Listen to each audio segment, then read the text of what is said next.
Oke, shalom teman-teman, salam sejahtera buat kita semua. Kali ini kita akan kembali mendengarkan sebuah kisah perjuangan hidup, sebuah kisah inspiratif dari seorang yang merupakan putra asli Kabupaten Mamasa. Tepatnya dia adalah putra asli keturunan Kecamatan Tabulahan. Dia bernama Suprenarno. Ini Suprenarno merupakan salah satu anggota komisioner Bawaslu Provinsi Sulawesi Barat. Suprenarno lahir dari keluarga yang cukup sederhana. Ayahnya adalah seorang petani, ibunya adalah seorang guru. Dengan gaji yang pas-pasan, orang tua dari Suprenarno bekerja keras, membanting tulang untuk dapat menyekolahkan Suprenarno. Yang menarik dari kisah Suprenarno ini juga, meskipun dengan gaji yang pas-pasan, Suprenarno bisa menyelesaikan studi, bahkan bisa mendapatkan beasiswa S2 di Universitas Indonesia. Dan dalam video ini teman-teman akan menyaksikan sejauh mana kisah dari perjuangan Suprenarno dalam perjuangan hidupnya, sehingga kini dia bisa meraih sukses, bisa menjadi anggota komisioner Bawaslu Provinsi Sulawesi Barat. Sebelum teman-teman menyaksikan kisah Suprenarno ini, terlebih dahulu kita akan mendengarkan profil singkat dari Suprenarno. Oke kawan-kawan, selamat menyaksikan. Dia bernama Suprenarno, lahir pada tahun 1985. Dia berasal dari keluarga yang cukup sederhana. Ayahnya bernama Yusak, berasal dari desa Tabulahan, dan ibunya bernama Damaris, berasal dari desa Pangandaran. Suprenarno menjadi salah satu kebanggaan masyarakat Sulawesi Barat, terkhusus masyarakat Kabupaten Mamasa, atas segala pencapaiannya saat ini. Pada tahun 2012, ia terpilih menjadi Ketua Umum Gerakan Mahasiswa Kristen Indonesia, dan bersamaan dengan itu, ia mendapatkan beasiswa S2 di Universitas Indonesia dengan memilih jurusan Kajian Ketahanan Nasional, konsentrasi kepemimpinan. Kini berkat jeripayanya, Suprenarno kini menjadi salah satu komisioner Badan Pengawas Pemilu Provinsi Sulawesi Barat. Atas segala keahlian dan kemampuan Suprenarno, dia juga pernah digadang-gadang menjadi salah satu komisioner Bawaslu RI. Kisah perjuangan Suprenarno ini meninggalkan kisah pilu, dan seperti apa kisah pilu dari Suprenarno? Selamat menyaksikan.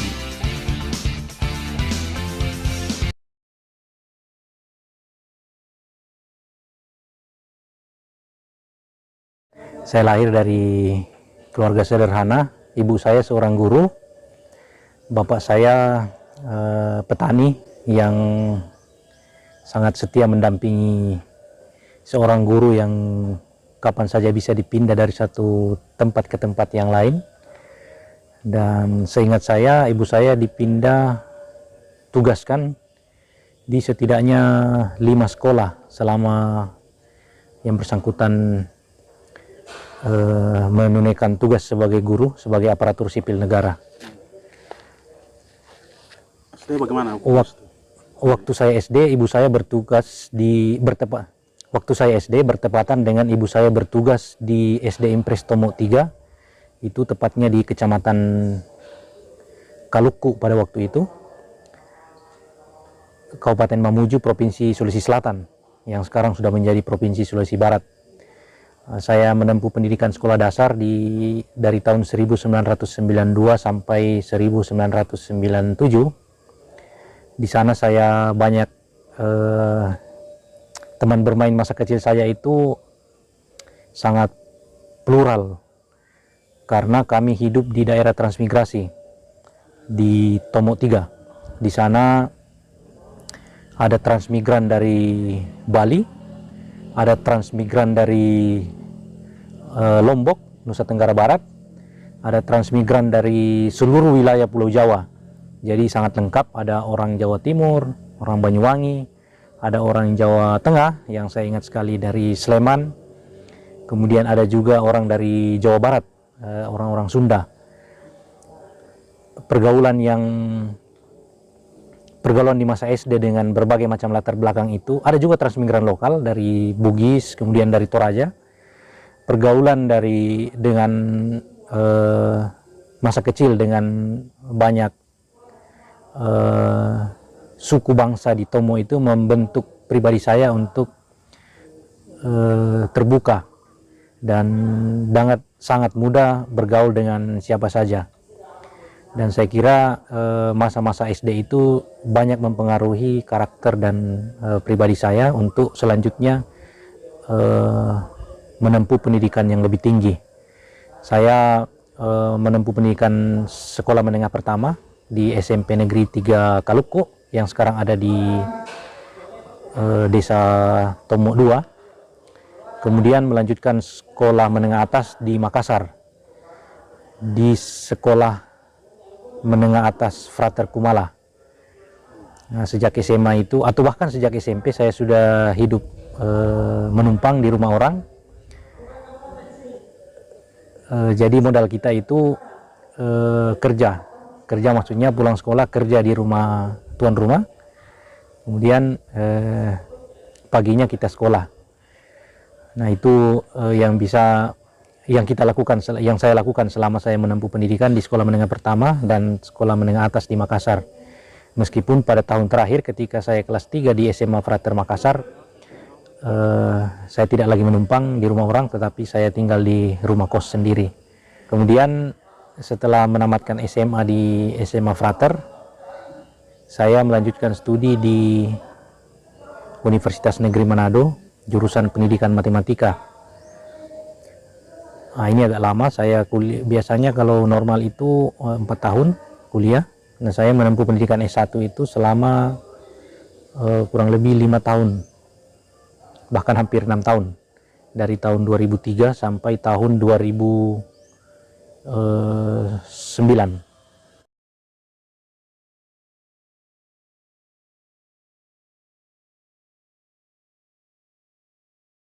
Masa saya kuliah di Tondano itu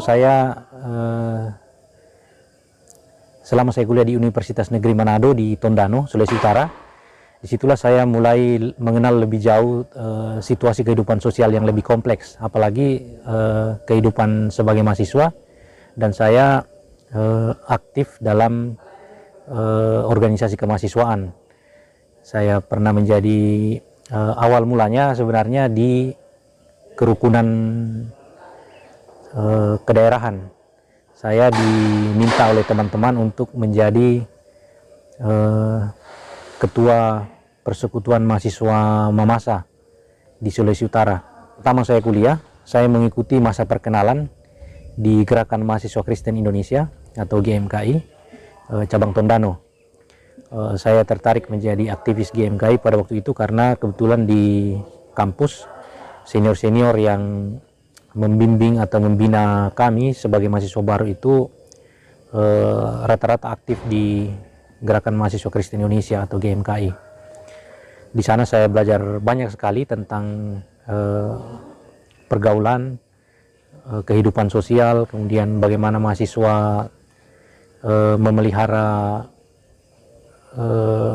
imannya kepada Yesus Kristus sebagaimana iman dan ajaran yang saya yakini.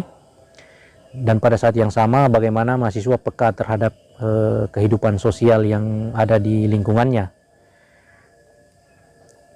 Nah, kemudian pada tahun kedua pada tahun pertama itu saya mengikuti banyak sekali pelatihan yang diselenggarakan oleh GMKI Cabang Tondano, juga mengikuti atau aktif di banyak kegiatan sebagai panitia, sebagai pelaksana, bahkan sebagai peserta. Kemudian pada tahun kedua saya dipercaya untuk menjadi ketua salah satu komisariat, yaitu Komisariat Philadelphia di Cabang Tondano. Dari situ kemudian selanjutnya saya dipercaya menjadi ketua bidang aksi dan pelayanan. Dan pada tahun 2008 dalam konferensi cabang yang ke-8 saya dipercaya menjadi ketua GMKI Cabang Tondano. Saya kira kepercayaan itu sangat monumental bagi saya karena Di situ menegaskan bahwa GMKI merupakan organisasi mahasiswa yang bercirikan kekristenan dan keindonesiaan sekaligus. Karena saya yang aslinya itu berasal dari Kabupaten Mamasa, jauh di selatan Sulawesi Utara, ternyata juga diberi kesempatan dan diberi kepercayaan untuk memimpin GMKI cabang Tondano yang ada di Tanah Minahasa. Dan saya kira ini menegaskan bahwa tidak ada, bahwa di GMKI semua latar belakang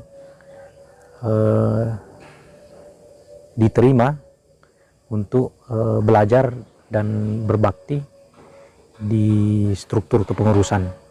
Yang paling praktis sekali pada saat mula-mula itu saya sudah ceritakan bahwa sebenarnya aktivitas senior di kampus yang ternyata mereka kelihatannya sangat cerdas, kemudian mampu mengelola emosi, kemudian memahami banyak hal, bukan hanya keilmuan yang dia pelajari di kampus, itu yang kemudian menjadi patron saya, bahwa mereka belajarnya di mana? Ternyata belajarnya di GMKI. Dan oleh karena itu ini adalah alasan praktis sekali ketika saya mula-mula bergabung. Kemudian setelah saya bergabung dan aktif di GMKI cabang Tondano, di situ baru saya semakin mendalami dan semakin memahami aktivitas GMKI itu sendiri, dan aktivitas di dalam organisasi itu yang menarik saya untuk satu-satunya organisasi mahasiswa yang memadukan atau membekali mahasiswa dengan pemahaman teologis sekaligus memperlengkapi mahasiswa dengan keterampilan-keterampilan sosial untuk tidak abai terhadap masalah-masalah lingkungannya. Nah, itu yang saya temukan dan sepertinya saya tidak temukan di organisasi lain pada waktu itu.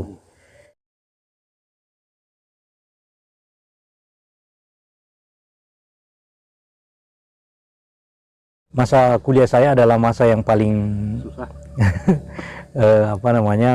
Berkesan dalam garis busur kehidupan saya, karena saya kuliah dalam kondisi yang pas-pasan gitu ya. Orang tua sangat tidak mampu, tetapi juga tidak dapat dikatakan berada, sehingga pada waktu kuliah saya tinggal di kos dengan pertama-tama saya tinggal di tempat kos dengan harga yang paling rendah di sekitar kampus pada waktu itu. Pada tahun kedua saya menyadari bahwa rupanya orang tua tidak mampu untuk membiayai kos, sehingga saya mengupayakan metode lain untuk bertahan hidup. Saya tinggal di kampus, di gedung kampus yang tidak digunakan lagi. Sebenarnya bukan tidak digunakan, tetapi ada satu toilet di kampus yang tidak bisa dipakai lagi karena tidak ada air yang mengalir, sehingga toilet itu saya dan beberapa teman mengubahnya menjadi tempat tidur atau kamar. Jadi kami tinggal kalau teman kuliah saya yang lain tinggal di kamar kos yang ada toiletnya, maka saya dengan beberapa teman yang lain tinggal di toilet yang ada kamarnya. Kami tinggal di situ secara cuma-cuma. Berapa lama itu?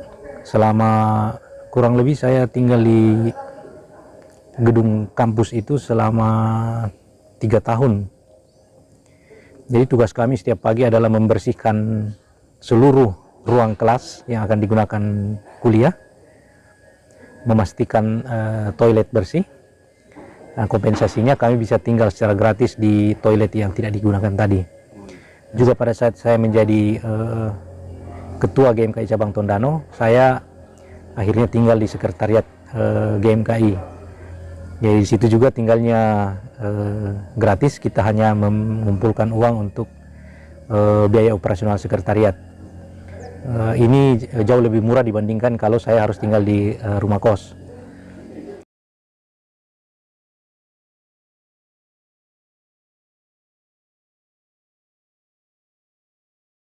Jadi pasca kongres di Makassar tahun 2010, saya menjadi salah satu ketua bidang di pengurus pusat, tepatnya ketua bidang pendidikan kader dan kerohanian.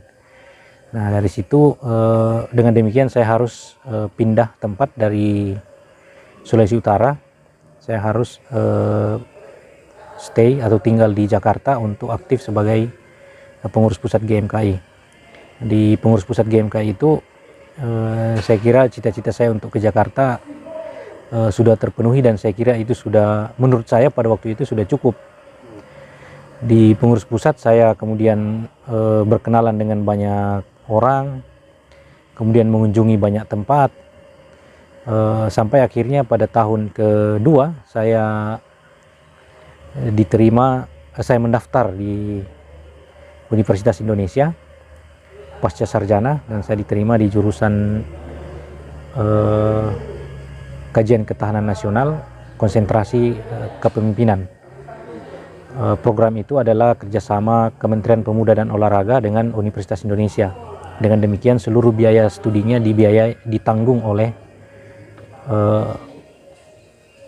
Kementerian Pemuda dan Olahraga. Semacam beasiswa. Ya, itu semacam beasiswa, tetapi beasiswa langsung artinya kita tidak menerima uang. Ya, kita hanya dibayarkan SPP. Jadi setelah saya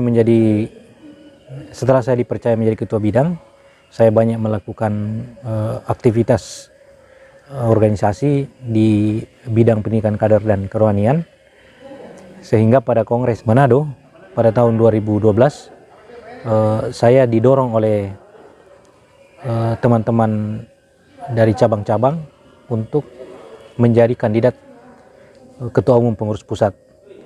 Tentu saja pengurus pusat GMKI. Tentu saja menjadi kandidat adalah sesuatu yang berat, karena bagi saya pada waktu itu tantangannya adalah bagaimana mengejawantahkan visi GMKI selama 2 tahun kalau saya terpilih. Gitu. Setelah melalui diskusi yang panjang dengan beberapa senior, kemudian dengan teman-teman yang lain, saya akhirnya bersedia, dan dalam dinamika kongres yang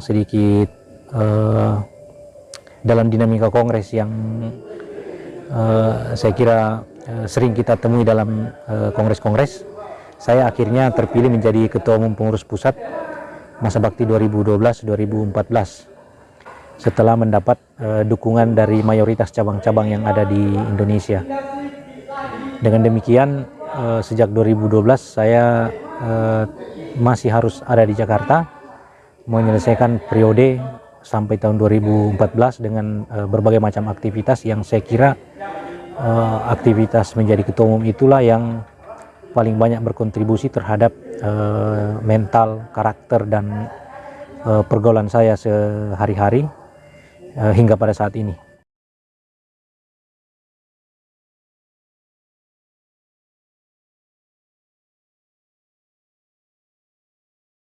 Nah, selama menjadi pengurus pusat, mulai dari ketua bidang sampai ketua umum, saya memang tidak melakukan aktivitas bekerja. Saya hidup di Jakarta dengan kreativitas dan bantuan senior-senior yang ada di Jakarta, melakukan beberapa proyek atau pekerjaan freelance yang nilainya lumayan bisa untuk digunakan bertahan hidup tanpa harus menjadi pekerja kantoran. Nah, itu metode saya untuk bertahan hidup selama di Jakarta, selama menjadi pengurus pusat, tanpa harus bekerja sebagai pekerja kantoran. Dan saya kira di atas semua itu ada dimensi spiritual yang saya yakini, bahwa Tuhan tidak pernah meninggalkan anak-anaknya, dan saya merasa sebagai anak Tuhan disitulah saya menyaksikan bahwa Tuhan memelihara orang-orang yang beriman kepadanya.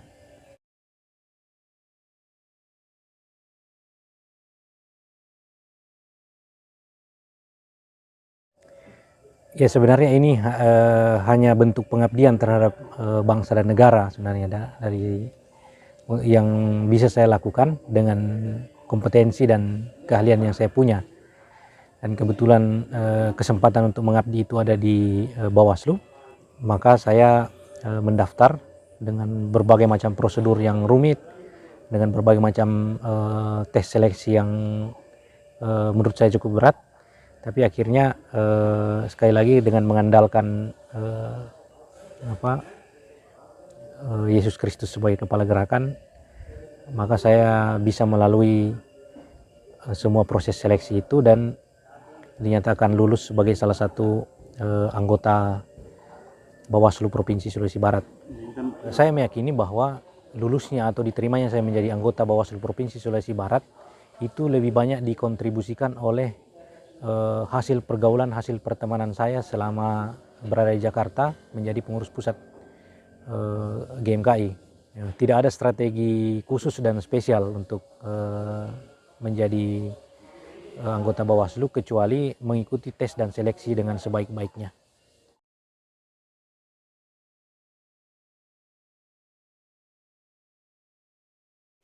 Ya, sempat beberapa teman dan kolega menggadang-gadang untuk saya menjadi atau mendaftar sebagai anggota Bawaslu RI. Tetapi ketika dicek beberapa persyaratan, ada beberapa hal yang belum dapat saya penuhi untuk menjadi anggota Bawaslu RI. Ruang itu ada dan terbuka, cuma mungkin waktunya belum sekarang.